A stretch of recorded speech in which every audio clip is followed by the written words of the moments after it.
This stories will give you chills, and maybe a little more. Like, subscribe, and tell us where you're watching from. We want to know who's brave enough to listen. 5 Walmart horror stories that'll make you dread shopping alone. Story 1: The Night Shift Watcher.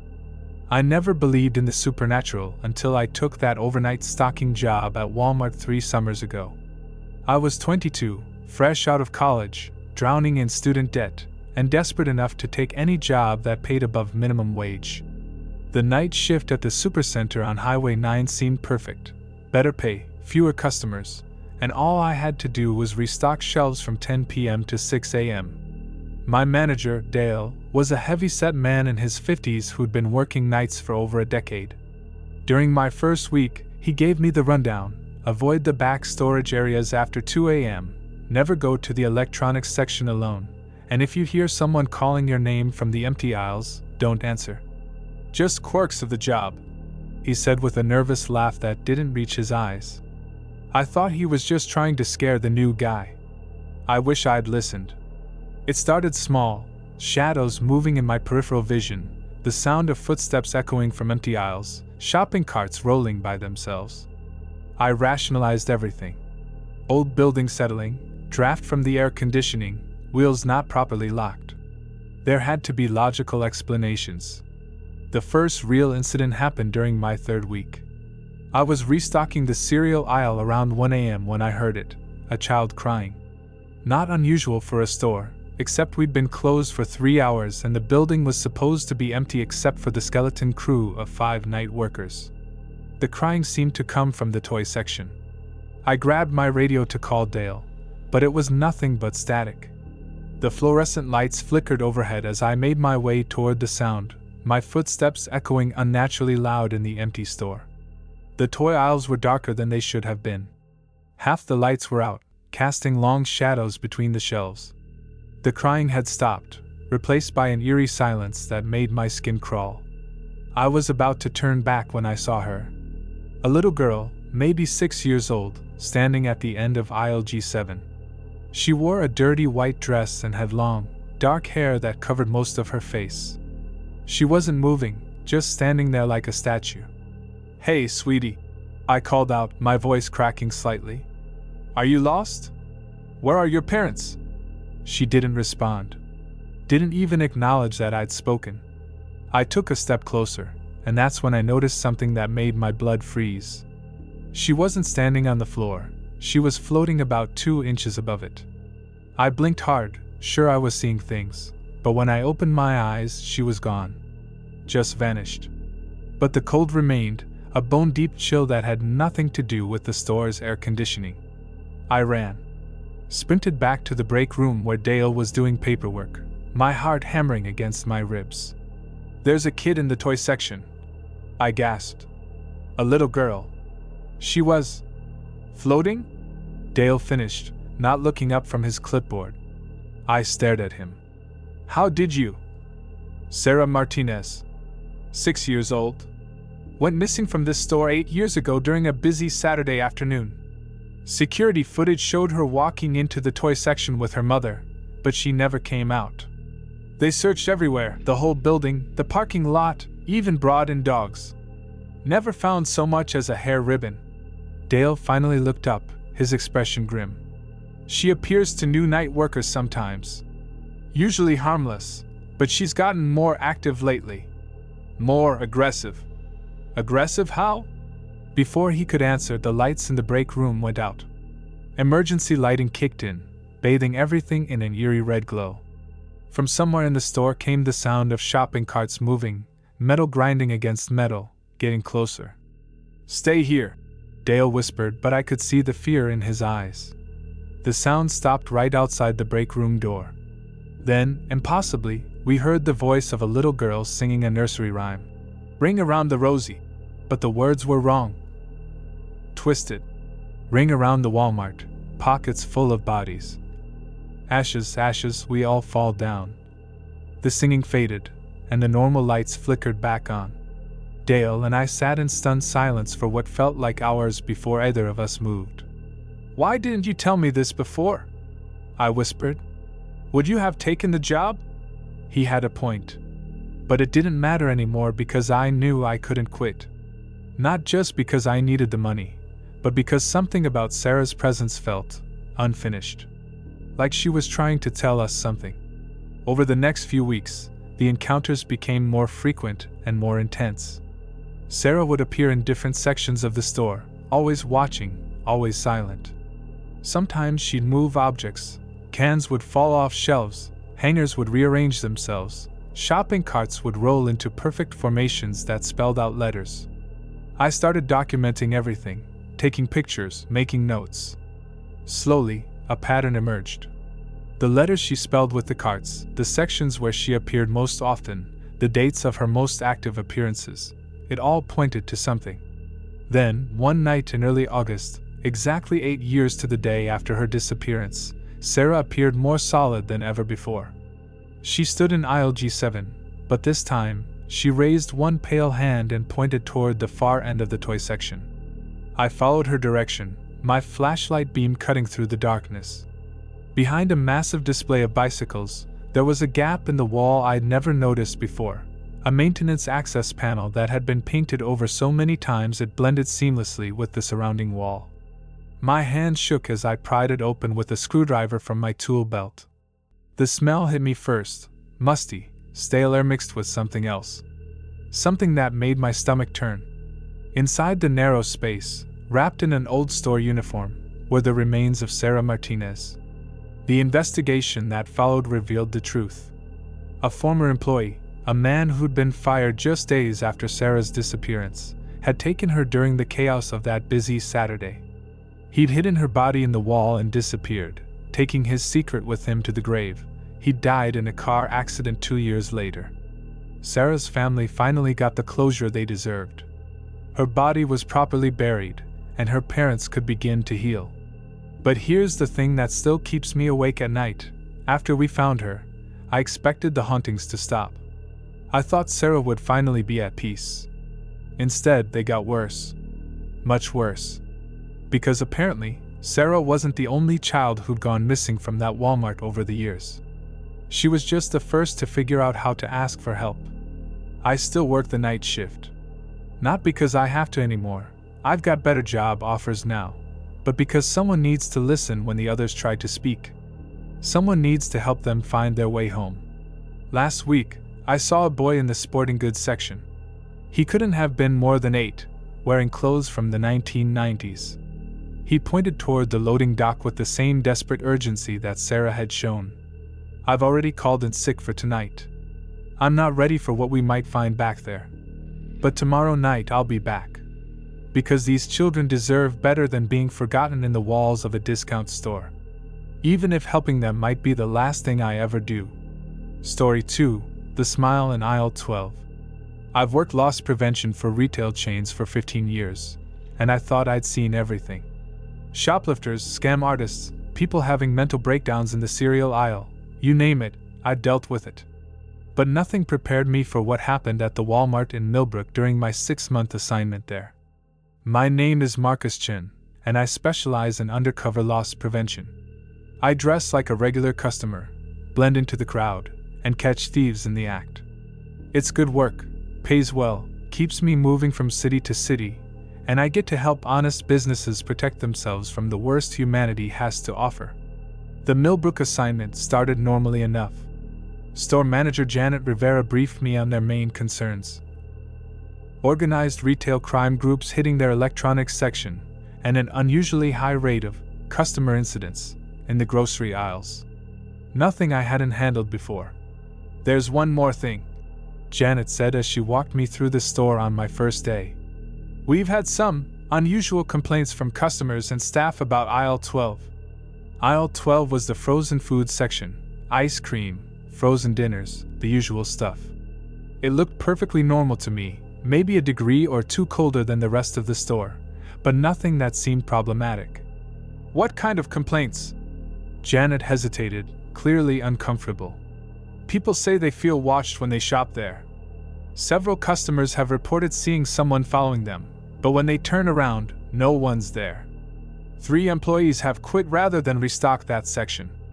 I'd heard stranger things. Retail environments can play tricks on people's minds. The fluorescent lighting, the constant hum of refrigeration units, the general stress of shopping. I assured Janet I'd keep an eye on the area. My first week passed without incident. I made several arrests, helped reduce shrinkage significantly, and was settling into a comfortable routine. Aisle 12 seemed like any other frozen food section, busy during peak hours, dead during off times. Then I met Danny. I first noticed him on a Tuesday morning, around 10 a.m. when the store was relatively quiet. He was a thin man, probably in his 40s, with prematurely gray hair and clothes that had seen better days. He was standing at the end of aisle 12, not shopping, just standing there with this enormous smile plastered across his face. Not unusual in itself. People space out in stores all the time. But something about his smile bothered me. It was too wide, too constant, like it had been carved into his face and left there. I kept watching him through the security monitors. For 45 minutes, he stood in that exact spot, smiling at every customer who walked past. Some people smiled back awkwardly and hurried on. Others crossed to the opposite side of the aisle to avoid him. A few looked genuinely disturbed. When I went to approach him, he was gone. I checked the footage later. At 10:47 a.m., he was there, smiling. At 10:48 a.m., the camera showed an empty aisle. No walking away, no movement at all. He simply wasn't there anymore. Technical glitch, I told myself. Old security systems do weird things. But Danny was back the next day. Same spot, same smile, same disappearing act. And the day after that. Always between 10 a.m. and 11 a.m., always in aisle 12, always with that unnerving, constant smile. I started asking around. None of the employees recognized my description of Danny. Customer service had no record of complaints about a man matching his appearance. It was like he existed only in that 1 hour, in that one aisle. The breakthrough came during my second week. I was monitoring the cameras when I saw a young mother with a toddler enter aisle 12. Danny was in his usual spot, smiling his usual smile. The woman didn't notice him at first. She was focused on her shopping list and her squirming child. But the toddler saw Danny, and the child's reaction made my blood run cold. The little boy started screaming. Not crying or fussing, screaming like he was being murdered. The mother tried to calm him, but he kept pointing at Danny's location and screaming louder. Other customers started staring. The mother, embarrassed and confused, quickly left the aisle. I switched to the camera covering aisle 12's entrance. The mother was there with her hysterical child, but Danny was nowhere to be seen. Yet on the camera showing the interior of the aisle, he was still there, still smiling, apparently unaware that anything had happened. That's when I realized the cameras were showing two different realities. I spent the rest of the week testing my theory. I'd position myself where I could see aisle 12 directly while simultaneously watching the monitor. Sometimes Danny was visible on camera but not in person. Sometimes the reverse was true. And sometimes, most disturbing of all, he was in both places, but doing different things. The version I could see with my own eyes always stood perfectly still, smiling. The version on camera would sometimes move, walking up and down the aisle, reaching for products, interacting with customers who weren't actually there. I knew I should report this to Janet, but how do you explain that your security cameras are showing ghosts? Instead, I decided to investigate further. I started arriving early, before the store opened, to review the overnight footage. That's when I found the gap. Every night, between 3:17 a.m. and 3:23 a.m., the camera covering aisle 12 would go dark. Not malfunction, the timestamp kept running, and there was no static or interference. The screen would simply show solid black for exactly 6 minutes. I convinced the overnight maintenance crew to let me stick around after hours to see what happened during those 6 minutes. Carlos, the night janitor, was happy for the company. "That aisle gives me the creeps anyway," he admitted. "Always feels like someone's watching you clean it." At 3:15 a.m., Carlos and I positioned ourselves with a clear view of aisle 12. The security monitor showed the normal, empty aisle. I had my phone ready to record whatever happened. At exactly 3:17 a.m., the monitor went black. But the aisle itself remained visible to us, and empty. For the first 4 minutes, nothing happened. Then, at 3:21 a.m., I saw movement at the far end of the aisle. A figure walking slowly toward us, too distant to make out details in the dim, emergency lighting. As it got closer, I could see it was Danny. But not the Danny from the daytime. This version moved with jerky, unnatural motions, like a marionette being controlled by an amateur puppeteer. His smile was gone, replaced by an expression of such profound sadness that it was heartbreaking to look at. He walked the entire length of the aisle, stopping at each freezer case and pressing his face against the glass. At each one, he mouthed words I couldn't hear, his breath fogging the glass with impossible condensation, impossible because ghosts don't breathe. When he reached our end of the aisle, he stopped and looked directly at me. His eyes were hollow, empty sockets that seemed to go on forever. When he opened his mouth to speak, what came out wasn't words, it was the sound of freezing wind. Then, at exactly 3:23 a.m., he was gone. The monitor flickered back to life, showing the normal, empty aisle. Carlos was white as a sheet. "Did you see?" "Yeah," I whispered. "I saw." The next day, I convinced Janet to let me research the store's history. What I found explained everything. 15 years ago, before the current Walmart was built, there had been a smaller grocery store on the same site. During a particularly cold winter, a homeless man named Daniel Morrison had broken in after hours, looking for shelter and food. He'd hidden in the freezer section, planning to wait until morning and slip out with the early customers. But the freezers malfunctioned that night. A refrigerant leak flooded the area with toxic gas while the temperature controls failed, turning the section into a freezing death trap. Danny had died slowly, alone, poisoned and frozen in the dark. His body wasn't found for 3 days. The store had covered up the incident, paid off Danny's distant relatives, and sold the property to Walmart. The new building was constructed right over the old freezer section, right over aisle 12. I realized that the Danny I'd been seeing during the day wasn't malevolent. He was trying to recreate the only moments of warmth he'd known in that place, when customers would walk by and sometimes smile at him. The nighttime Danny was showing the truth of his death, replaying those final, terrible hours. I tried to help. I researched Danny's life, found photos, learned about the man he'd been before homelessness and addiction destroyed his world. I even held a small memorial service in aisle 12 after hours, hoping it would give him peace. It worked briefly. For about a week, the sightings stopped. The cameras showed normal footage. Customers stopped complaining about feeling watched. But then children started disappearing from the store. Not permanently, they'd vanish for 5 or 10 minutes, then reappear in aisle 12, crying and confused. They all told the same story. A sad man had taken them to the cold place and shown them how much it hurt to freeze. Danny wasn't malevolent, but his loneliness was. He was trying to share his experience, to make others understand what he'd gone through. He didn't realize that living children couldn't survive what he was showing them. The incidents escalated. A 7-year-old was found unconscious in the freezer case, her body temperature dangerously low. A toddler developed severe frostbite on his hands after playing with a nice man in the cold room. That's when I made the hardest decision of my career. I called in a favor from an old friend who worked with paranormal investigation teams.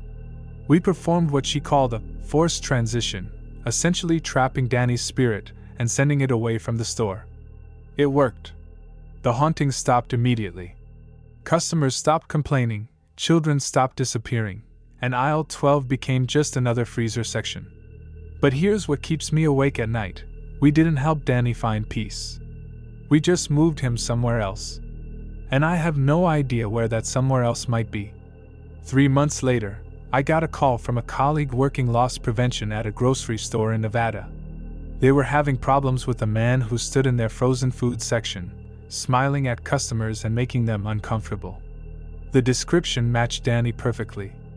I haven't told my colleague what he's dealing with.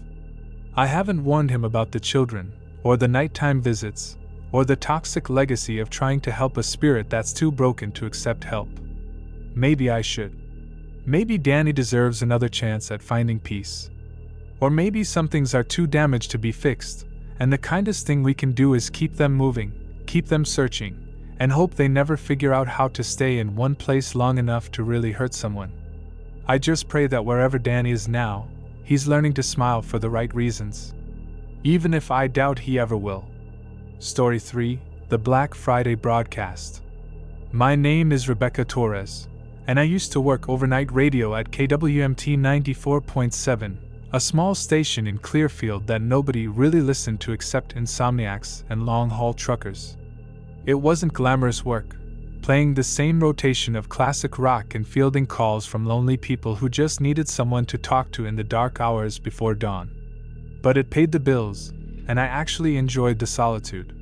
There's something peaceful about being the only voice cutting through the silence of a sleeping town, knowing that somewhere out there, a few people were finding comfort in your words.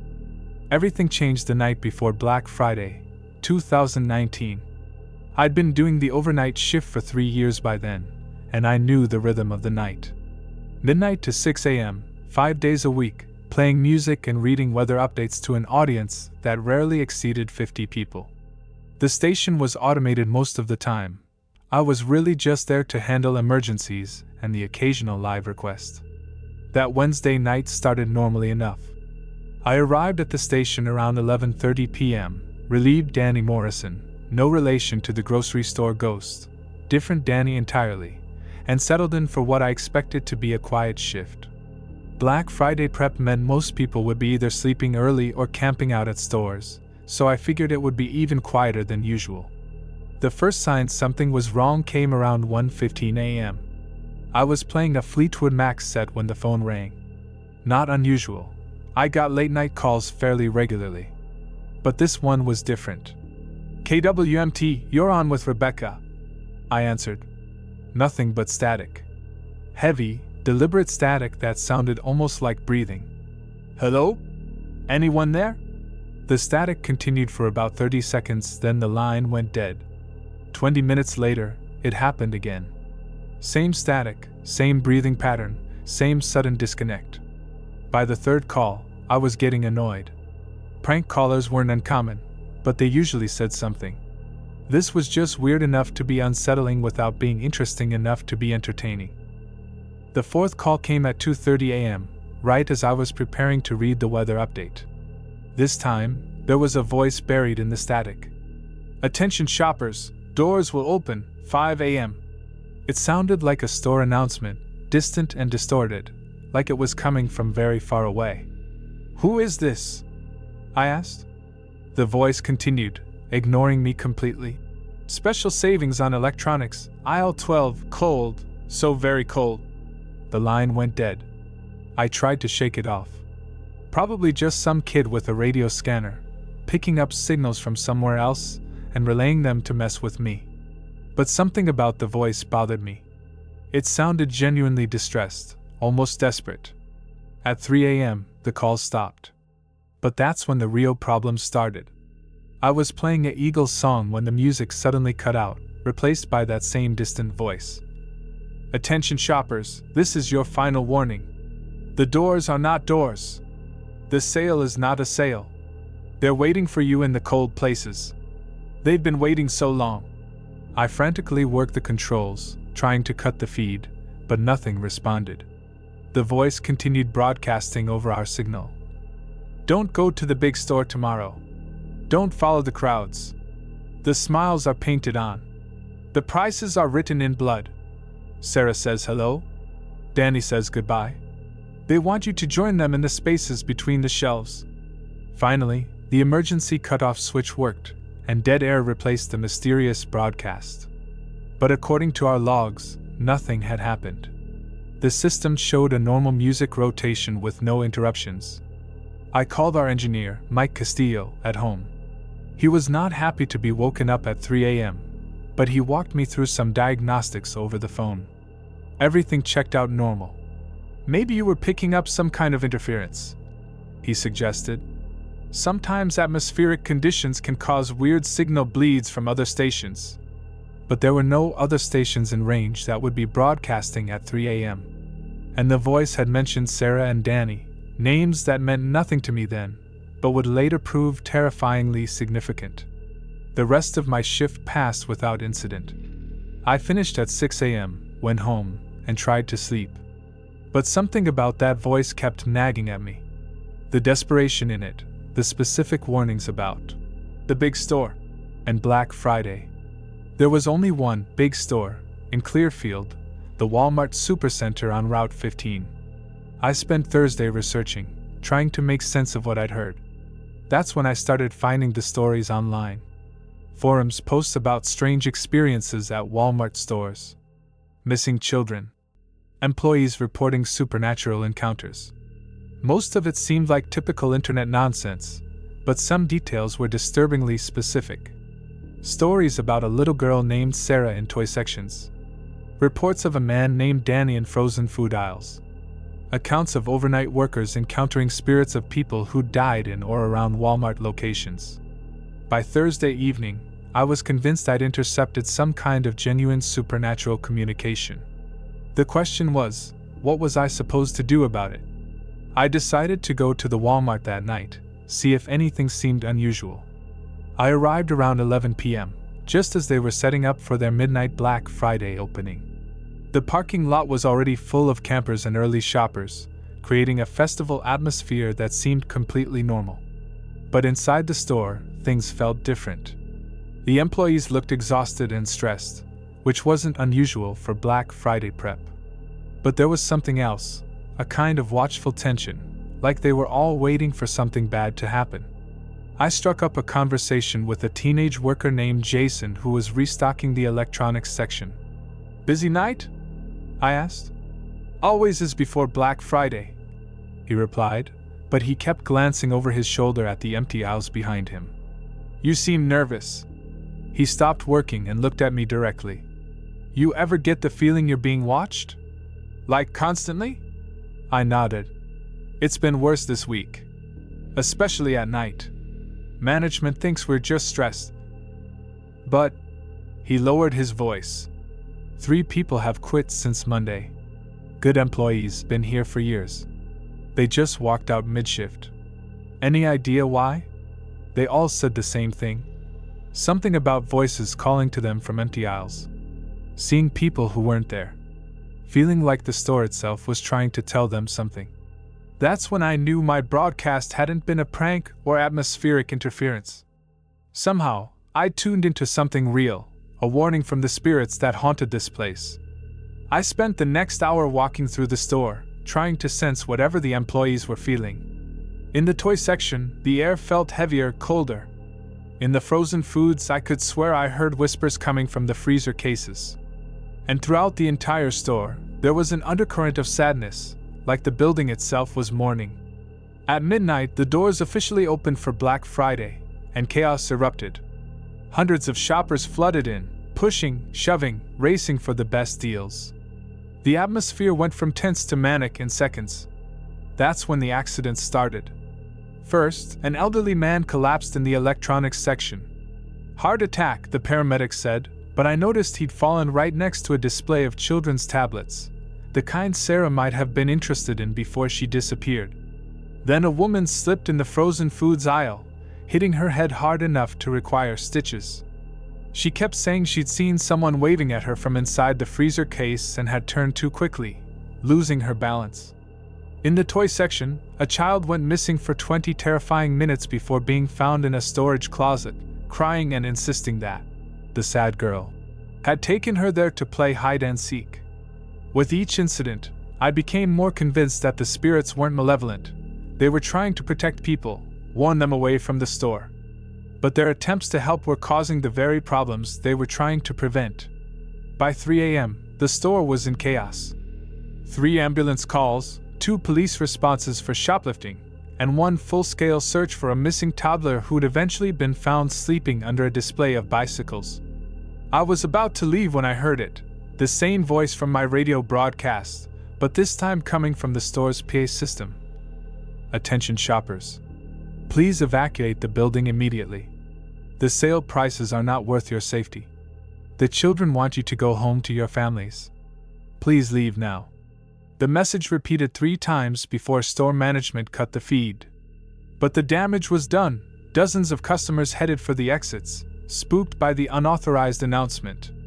I followed the crowd outside and watched from the parking lot as store security tried to figure out how someone had accessed their PA system. According to the security footage I later obtained through a contact in the police department, there was no one in the announcements booth when the message played. The voice had come from nowhere, just like it had on my radio show. But here's the part that still gives me nightmares. The warning worked. 20 minutes after the evacuation announcement, there was a gas leak in the back of the store. A forklift had punctured a line during restocking, filling the air with dangerous fumes. If the store had remained packed with Black Friday shoppers, people could have been seriously injured or killed. The spirits had saved lives by scaring people away. I never went back to work at the radio station. I couldn't. How do you sit in a booth and play music when you know you might be the conduit for messages from the dead? How do you field calls from lonely insomniacs when you might suddenly find yourself broadcasting warnings from children who died in retail stores? But I started researching more seriously. I began documenting cases of supernatural activity in retail locations, particularly Walmart stores. What I found was a pattern of spirits trying to communicate, trying to warn people about dangers, trying to prevent others from suffering the fates they'd experienced. The problem is, the living world and the dead world don't communicate well. When spirits try to help, their interventions often cause more problems than they solve. They scare children, trip adults, create the very chaos they're trying to prevent. It's been 4 years since that Black Friday broadcast, and I've documented over 200 similar incidents across the country. Voices on radio stations, unauthorized PA announcements, emergency broadcasts that save lives by terrifying people away from danger. The spirits are trying to protect us, but they don't know how to do it without scaring us. Sometimes I wonder if I should try to make contact again, see if I can help them find a better way to communicate their warnings.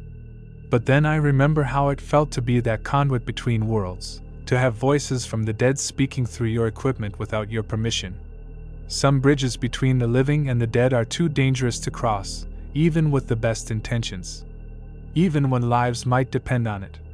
But every Black Friday, I turn on my old radio and scan the frequencies, just in case they need to tell us something important. Just in case Sarah and Danny and all the others have found a way to speak that doesn't terrify the people they're trying to save. So far, all I hear is static. But I keep listening. Story 4. The Parking Lot Watcher. I never thought driving a tow truck would be dangerous work, especially not in a quiet suburb like Millfield. Sure, you deal with angry customers whose cars got repossessed, and sometimes you have to work in bad neighborhoods at weird hours, but mostly it's just hooking up vehicles and hauling them away. Simple, honest work that pays the bills and lets you work alone. My name is Tony Vasquez, and I've been in the towing business for 12 years. I work for Morrison Recovery Services. We handle everything from accident cleanup to repo work to helping people who've locked their keys in their cars. It's not glamorous, but it's steady work, and I like being my own boss most days. The trouble started when we got the contract for the Walmart on Elmwood Avenue. Morrison Recovery had been trying to get that contract for years. Walmart has a strict policy about abandoned vehicles in their parking lots. Anything left overnight gets towed, no exceptions. With a store that size, in a location that busy, we were looking at decent money for relatively easy work. The job was simple: patrol the lot every night after closing, identify vehicles that had been there longer than allowed, and haul them to our impound yard. Most of the time, it was just a few cars whose owners had gone bar hopping after shopping, or people who'd had car trouble and couldn't afford immediate repairs. My shift started at midnight, right after the store closed.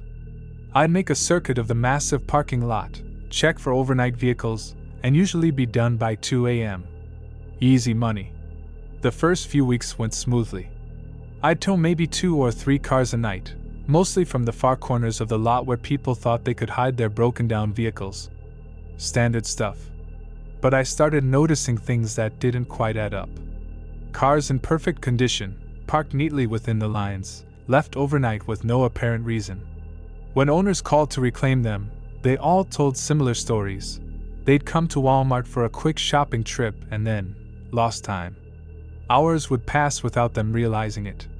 They'd wake up at home the next morning with no memory of how they'd gotten there, their car mysteriously abandoned in the parking lot. I figured it was people getting drunk or high and not remembering their evening. Not my problem. I just towed the cars and collected the fees. Then I started seeing the woman. The first time was around 1:30 a.m. on a Tuesday in early October. I was hooking up a Honda Civic when I caught movement in my peripheral vision. A woman walking across the parking lot, moving from the store toward the residential area beyond the back fence. Nothing unusual about that. People cut through retail parking lots all the time. But something about her walk caught my attention. She moved too smoothly, like she was gliding rather than walking. And she was wearing what looked like a store uniform. Which was odd since the store had been closed for over an hour. I called out to her, thinking she might be an employee who'd stayed late and needed help with her car. But she didn't respond, didn't even turn around. Just kept moving in that strange, fluid way until she reached the fence at the back of the lot. Then she walked straight through it. Not around it, not through a gate I couldn't see, through the chain-link fence itself, like it wasn't there. I rubbed my eyes, sure I was seeing things. Long hours and too much coffee can play tricks on your vision. When I looked again, she was gone. But the next night, she was back. Same time, same route, same impossible exit through the fence.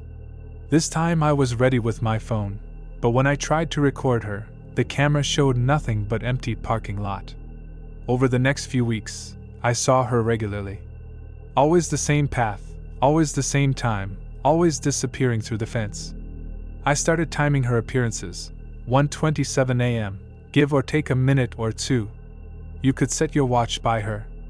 I asked the Walmart night manager, a tired-looking guy named Pete, about former employees who might fit her description. He pulled up personnel files going back 5 years, but no one matched what I'd seen. Short woman, maybe early 30s, long dark hair, always in a Walmart vest. Why do you ask? Pete wanted to know. I couldn't tell him I'd seen a ghost walking through his parking lot, so I made up something about possible trespassing. He promised to have security keep an eye out, but I knew they wouldn't see anything. Whatever I was seeing, it wasn't visible to cameras or most people. The situation escalated in November. I was towing a pickup truck that had been abandoned for 3 days when I saw her earlier than usual, around 12:45 a.m. But this time, instead of her usual route, she was walking directly toward me. As she got closer, I could see her more clearly. She was young, probably mid-20s, with tired eyes and a name tag I couldn't quite read. Her Walmart vest was torn in several places, and there was something dark staining the front of it. She stopped about 10 feet away from my truck and mouthed something. I couldn't hear her, there was no sound at all, but I could read her lips clearly. "Don't go to the back corner." Then she pointed toward the farthest section of the parking lot, where the lights were dimmer and the pavement cracked with age. I'd been planning to check that area next. There was usually at least one abandoned car hiding back there. When I looked back at her, she was gone. But her warning was clear, and something about her expression made me take it seriously. Instead of checking the back corner, I finished my current tow and called it a night. The next morning, Pete called me with news that made my blood run cold. "You know that back corner of the lot you asked about last week? We found something there this morning. Actually, someone found it for us." "What kind of something?" "A body. Woman, been there a while. Police think she was killed somewhere else and dumped. We're closed until they finish processing the scene." I drove to the store that afternoon, after the police had finished their initial investigation. Crime scene tape blocked off a section of the back parking lot, right where the ghost woman had warned me not to go. I talked to one of the officers, Detective Sarah Chin, who was willing to share basic details. The victim was Maria Santos, 24 years old, who'd worked at the Walmart until 3 months ago.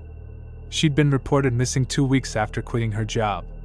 The body showed signs of violence, and she'd been dead for at least 2 months. Any idea who did it? I asked. We're investigating several leads. Apparently she'd been having problems with an ex-boyfriend, and some of her coworkers mentioned she was afraid of someone. Thing is, we think the body was moved recently. Whoever killed her kept her somewhere else, and just dumped her here within the last few days. That evening, I went back to work my usual shift. The police had cleared the scene, and Walmart had reopened, but I couldn't stop thinking about Maria Santos.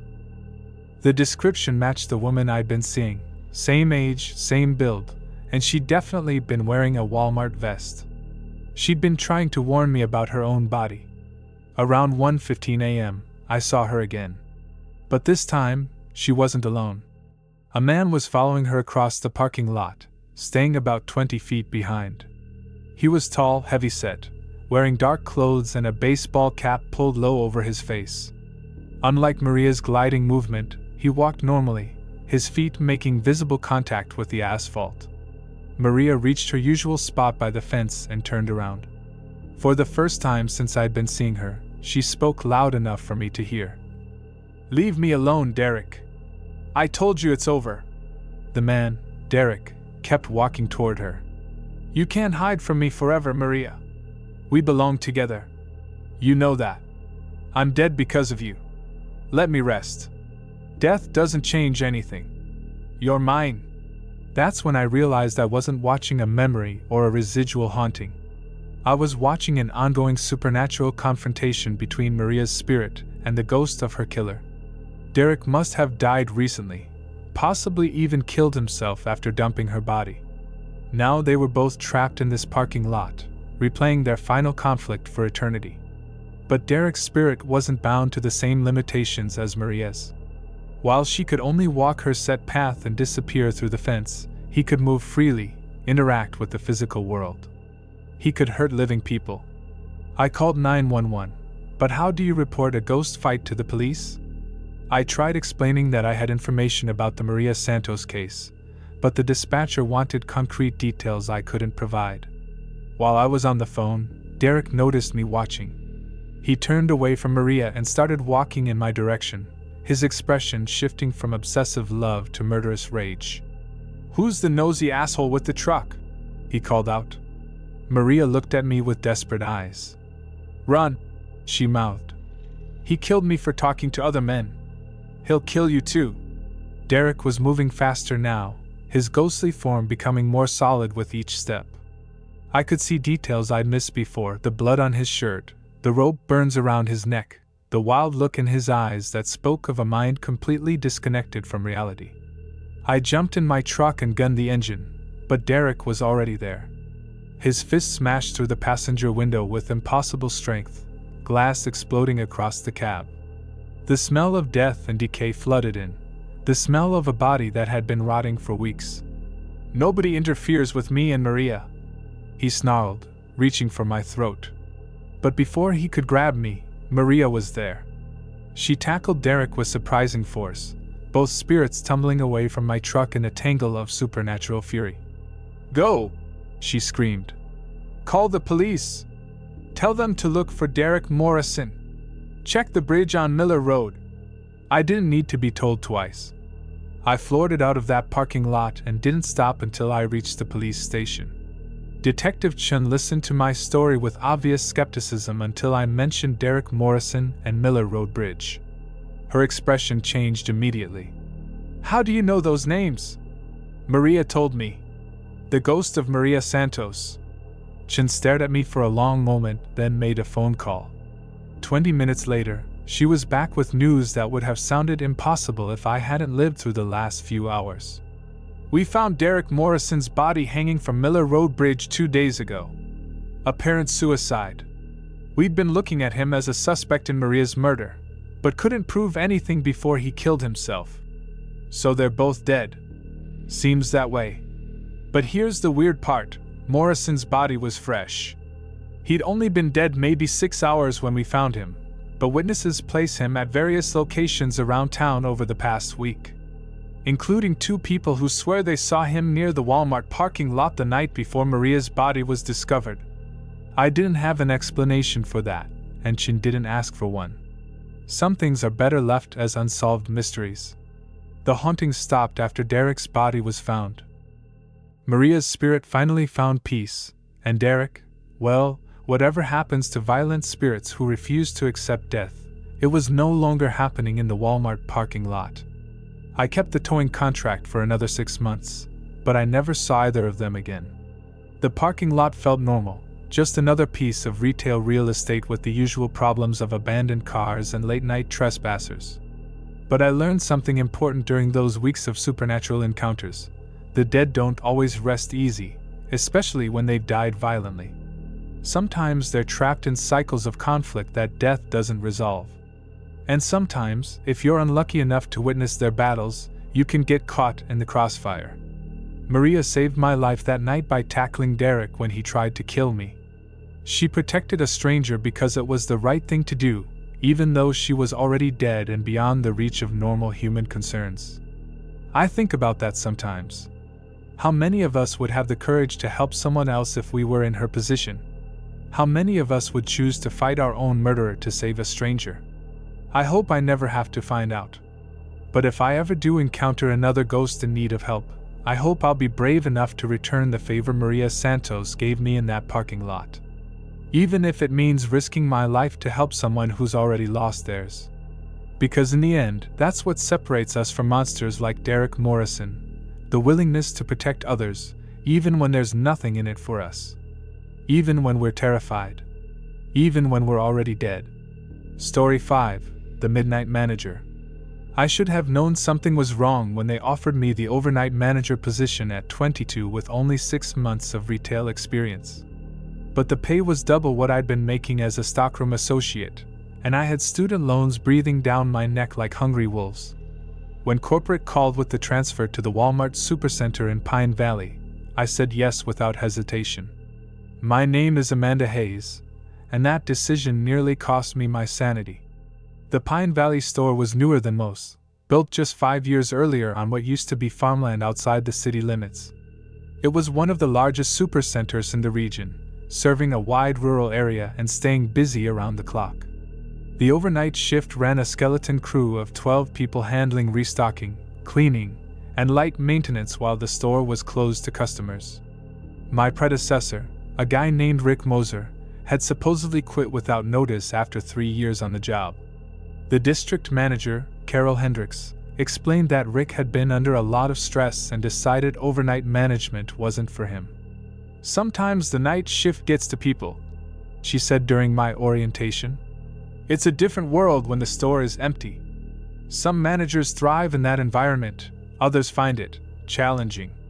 I thought she meant dealing with the reduced staffing and increased responsibility. I had no idea what she was really trying to tell me. My first week went smoothly. The crew was experienced and professional, the work was straightforward, and I enjoyed the quiet efficiency of restocking shelves without customers getting in the way. The overnight team had good camaraderie. They looked out for each other and had developed efficient systems for getting things done. But I noticed they all had their quirks. Nobody worked alone in certain sections of the store. Everyone carried radios, even for short trips to the stockroom. And there was an unspoken understanding that certain aisles got restocked first, while others waited until later in the shift.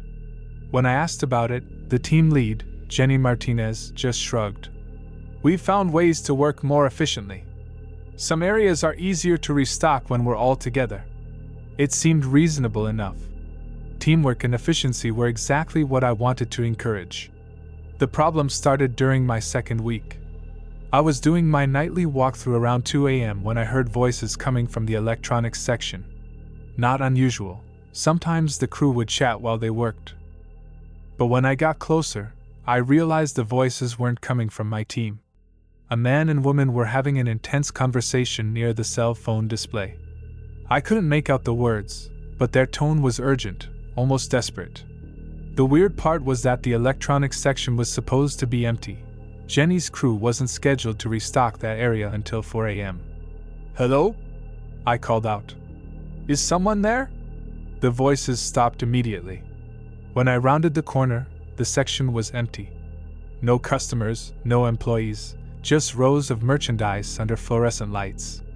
I radioed Jenny. "Did you send anyone to electronics?" "Negative. We're all in grocery right now." "Why?" "I thought I heard voices." There was a pause. "What kind of voices?" "Just people talking. Man and woman, sounded like they were arguing." Another pause, longer this time. "Amanda, can you meet me in the break room?" When I got to the break room, Jenny had assembled the entire overnight crew. 12 people looking at me with expressions that ranged from concerned to frightened. "Tell me exactly what you heard," Jenny said. I described the voices, the urgency in their tone, the way they'd stopped when I called out. The crew exchanged glances that suggested they knew something I didn't. "That's Rick and Elena," said Bob Hutchins, one of the older stalkers. "They argue every night around 2 a.m. Rick's the previous manager." "Who's Elena?" "His wife," Jenny said quietly.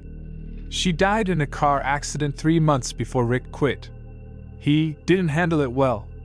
"So you're saying I heard the ghost of the dead manager and his dead wife?" The crew looked uncomfortable, but nobody laughed or told me I was being ridiculous. "Rick didn't quit," Jenny finally admitted. "He disappeared. Just didn't show up for work one night, never came back. His car was found in the parking lot, keys still in the ignition, but Rick was gone." "Gone where?" "That's what we've been trying to figure out for 6 months." Bob leaned forward. "The night Rick disappeared, he'd been acting strange for weeks. Talking to empty aisles, having full conversations with nobody. He claimed Elena was visiting him, trying to tell him something important. Management thinks he had a breakdown and wandered off," Jenny added. "But we think something else happened. Something connected to this store." I felt a chill that had nothing to do with the air conditioning. "What aren't you telling me?" Jenny looked around at the crew, getting silent nods of permission before continuing. "Rick wasn't the first manager to disappear. This is the 3rd time in 5 years. The store's had 6 overnight managers since it opened. 3 quit, 3 vanished without a trace. And corporate just keeps hiring replacements. What else can they do? They need someone to run the overnight shift." I was processing this information when the lights in the break room flickered. Once, twice, then steady again. "That's them," whispered Lucy Chin, the youngest member of the crew. "Rick and Elena. They always make the lights flicker when they're trying to communicate." "This is insane," I said. "You're talking about ghosts like they're regular employees." "To us, they kind of are," Bob said. "Rick worked here for 3 years. Elena used to bring him dinner sometimes. We knew them when they were alive. Death doesn't erase that history." The lights flickered again, more insistently this time. Jenny stood up. "They want to talk to you, Amanda. They'd been waiting for the new manager to arrive." "I'm not talking to ghosts." "Then you're going to end up like the others," Lucy said bluntly. "The managers who ignore Rick and Elena don't last long. They either quit in terror or disappear completely." Against my better judgment, I let them convince me to attempt contact. The crew led me back to the electronics section, where they'd apparently developed a system for communicating with the spirits of Rick Moser and his wife Elena. They'd set up chairs in a circle, like some kind of supernatural staff meeting. "Rick, Elena," Jenny called out. "The new manager is here. Amanda Hayes. She's willing to listen." The temperature in the electronics section dropped noticeably. My breath started misting in the suddenly frigid air. The fluorescent lights dimmed to half brightness. Then I heard Rick's voice, clear as day. "Amanda, you need to know what happened to me. What's going to happen to you if you're not careful?" Elena's voice joined in. "The store is built on cursed ground. The previous managers didn't disappear, they were taken." "Taken by what?" I asked, feeling ridiculous for talking to empty air. "The thing that lives in the walls," Rick replied. "It feeds on authority, on leadership. It waited until I was isolated, vulnerable. Then it dragged me into the spaces between the shelves. Rick's been trapped here for 6 months," Elena explained. neither fully alive nor properly dead. The entity won't let him rest until he passes his burden to someone else. The crew was listening to every word, nodding like this was a normal workplace briefing. "What does it want from me?" I asked. "Your position," Rick said. "Your authority over the store during overnight hours. It wants to be the real manager, use your body as a vessel to control the night shift. That's why the previous managers disappeared," Elena added. "They were possessed, their personalities subsumed, their bodies used as puppets. When the entity was finished with them, it discarded them like empty shells." I looked around at my crew. "How long have you known about this?" "Since the second manager vanished," Jenny admitted. "We figured out the pattern, learned to recognize the signs. That's why we work in groups, why we stick to certain schedules. It's harder for the entity to isolate us if we're always together. And you just let corporate keep hiring new managers to be sacrificed to this thing?" Bob shrugged. "We tried warning them. Corporate thought we were having group hallucinations brought on by stress. They sent us to counseling and threatened to fire anyone who talked about supernatural problems." The lights flickered urgently. "It's coming." Rick's voice was strained with fear. "Amanda, it knows we're talking. It doesn't like interference with its hunting." A deep rumbling sound came from somewhere within the walls themselves. Not mechanical, not structural, something organic and hungry. "Everyone stay together," Jenny ordered. "Amanda, whatever you do, don't let it separate you from the group." The rumbling got louder, accompanied by scratching sounds like massive claws scraping against metal. The fluorescent lights began strobing rapidly. Then silence. "Is it gone?" Lucy whispered. Rick's voice came back, weaker than before. "For now. But it's marked you, Amanda. It knows you're the new manager. You have maybe a week before it makes its move." "How do I fight it?" "You don't fight it," Elena said sadly. "You either find a way to appease it, or you become its next victim." "What kind of appeasement?" "That's what we've been trying to figure out," Rick replied. "The entity feeds on authority and control, but it also seems to need willing cooperation. All the previous managers were taken when they were alone, isolated from their crews. So I stay with the team at all times? That might delay it, but won't stop it permanently. Eventually, you'll have to make manager decisions that require you to work alone. That's when it strikes." Over the next few days, I researched the store's history and the land it was built on. What I found confirmed Rick and Elena's warnings, but also suggested a possible solution. The land had originally been a farm owned by a family named Morrison, the same last name as the homeless man from the frozen foods story. 3 generations of Morrisons had worked the land successfully until a series of crop failures in the 1970s led to bankruptcy and foreclosure. The family patriarch, Thomas Morrison, had reportedly made some kind of deal with dark forces to save his farm. When the deal inevitably went bad, it resulted in the deaths of his entire family and cursed the land itself. The curse created an entity that fed on leadership and authority, exactly the kind of power structure that retail management represented. But according to local folklore, the entity could be appeased by offering it what it truly wanted: acknowledgement and respect for the Morrison family's sacrifice. I convinced corporate to let me install a small memorial plaque in the store, officially recognizing the Morrison family farm that had once occupied the land. I presented it as a community relations initiative, honoring local history. The night we installed the plaque, Rick and Elena appeared one final time. "It worked," Rick said, his voice filled with relief. "The entity accepts your offering. You've shown respect for what came before. Does that mean you're free?" I asked. "I'm free to rest," he confirmed. "Elena and I can finally move on. What about future managers? As long as the memorial remains and the Morrison family is remembered, the entity will be satisfied. You've given it the recognition it's craved for decades." Elena's voice was fading. "Thank you, Amanda. You succeeded where we failed." The temperature returned to normal, the lights stopped flickering, and the oppressive atmosphere that had haunted the store lifted like fog burning off in sunlight. That was 8 months ago. I'm still the overnight manager at Pine Valley Walmart, and we haven't had any supernatural incidents since installing the memorial plaque. The crew works more efficiently now that they don't have to worry about avoiding certain areas or staying in groups for protection. Corporate was so pleased with the improvement in team morale and productivity that they gave me a promotion and a raise. They don't know the real reason things got better, and I'm not about to tell them. But I make sure to spend a few minutes each night reading the memorial plaque, acknowledging Thomas Morrison and his family, showing respect for the sacrifice that created the entity in the first place. Because some problems can't be solved with force or fear. Sometimes the dead just want to be remembered. Sometimes the monsters haunting us are hungry for recognition, not blood.